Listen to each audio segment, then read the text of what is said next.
નમસ્કાર મિત્રો, આજે એક મહત્વના મુદ્દાની વાત કરવી છે. વન વિભાગની વાત કરવી છે. વન વિભાગે જે ઘટના બની હતી અમરેલી જિલ્લાના અંટાળિયા વિસ્તારની અંદર સિંહે હુમલો કર્યો હતો અને માનવને ફાડી ખાધાની જે ઘટના 2 દિવસ પહેલા બની હતી એમાં મોટો ખુલાસો થયો છે. વન વિભાગે અનેક તાર ઉકેલ્યા છે અને મુખ્ય જે મહત્વનો મુદ્દો હતો, જે સત્ય ઘટના હતી તેની સુધી પહોંચી ગયા છે. અનેક ખુલાસાઓ થયા છે. વન વિભાગ દ્વારા 2 વ્યક્તિની અટકાયત કરવામાં આવી છે. બંને વ્યક્તિઓને પૂછપરછ કરતા આખો પર્દાફાશ થયો છે. વન વિભાગે બંને વ્યક્તિઓની પૂછપરછ કર્યા બાદ તેની સામે ગુન્હો પણ નોંધાયો છે. ગુન્હો નોંધ્યા બાદ તેઓને કોર્ટમાં રજૂ કરવામાં આવ્યા હતા અને કોર્ટમાં રજૂ કર્યા બાદ કોર્ટ દ્વારા તેના 2 દિવસના રિમાન્ડ પણ આજે મંજૂર કરવામાં આવ્યા છે. આ એ જ વિસ્તાર છે, એ જ ઘટના સ્થળ છે કે જ્યાં યુવકને ફાડી ખાધો હતો. આજથી 2 દિવસ પહેલા સાંજના સમયે એ ત્રણેય મિત્રો છે એ આ વિસ્તારની અંદર લાયન શો કરવા આવ્યા હતા. ભગત નામનો સિંહ હતો અને એની સાથે જ 10 થી વધુ સિંહ હતા, જેમાં નાના બાળ પણ હતા, મોટા પણ હતા અને નર માદા બંને હતા.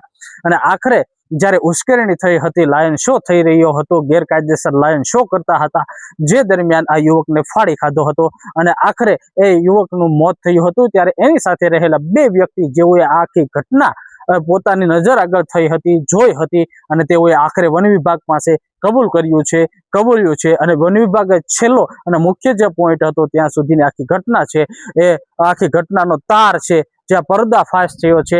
લાકડીઓ ઊંચી કરી હતી, ટોર્ચ લાઇટ કરવામાં આવતી હતી.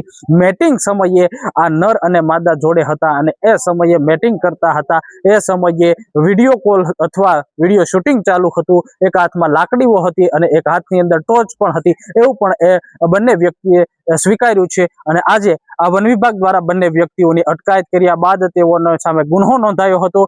ગુન્હો નોંધાયા બાદ તેઓને કોર્ટમાં રજૂ કરવામાં આવ્યા હતા. કોર્ટમાં રજૂ કરતા 2 દિવસના રિમાન્ડ કોર્ટ દ્વારા, નામદાર કોર્ટ દ્વારા મંજૂર કરવામાં આવ્યા છે અને ત્યારબાદ રિકન્સ્ટ્રક્શન કરવામાં આવ્યું હતું.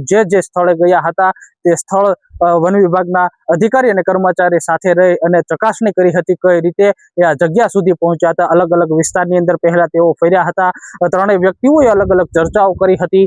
કયા વિસ્તારની અંદર સિંહ છે એ પહેલેથી જ જાણતા હોવાનું પણ એ વ્યક્તિઓએ કબૂલ્યું હતું, વન વિભાગ સામે કબૂલ્યું હતું અને હજી પણ ક્યાંક ને ક્યાંક આની અંદર ઘણું બધું બહાર આવે એવી શક્યતાઓ છે. બંને વ્યક્તિઓના મોબાઈલ ફોન હાલ જપ્ત કરવામાં આવે છે, FSL માં મોકલવામાં આવે છે.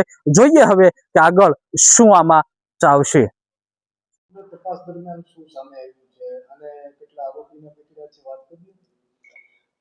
અંટાળિયા રેવન્યુ વિસ્તારની અંદર જે ઘટના બની છે તેની અંદર એક વ્યક્તિનું મૃત્યુ થયું છે અને બે આરોપીને અમે પકડેલા છે, જે અન્વયે અમને આજે અત્યારે કોર્ટમાં હાજર કરેલા હતા, જેમાં કોર્ટ દ્વારા 2 દિવસના રિમાન્ડ આપવામાં આવેલ છે. 2 આરોપીઓ છે, એમાંથી એક રેહાન ખાન પઠાણ છે અને બીજા છે યશરાજ છે.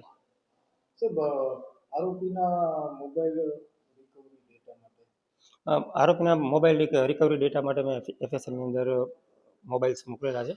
એમાં જે આગળ જે અમને માહિતી મળશે એ મુજબ કાર્યવાહી કરવામાં આવશે. હા, એમણે ફેક્ટરી રીસેટ કરેલો છે મોબાઈલ, એટલે અત્યારે હાલ અમારી પાસે કોઈ ડેટા નથી. હા, એ સ્પેશિયલ સિંહ જોવા માટે જ આવેલા હતા.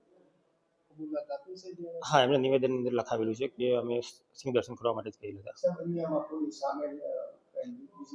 એ FSLના રિપોર્ટ આવ્યાથી આપને આગળ જણાવી શકાશે.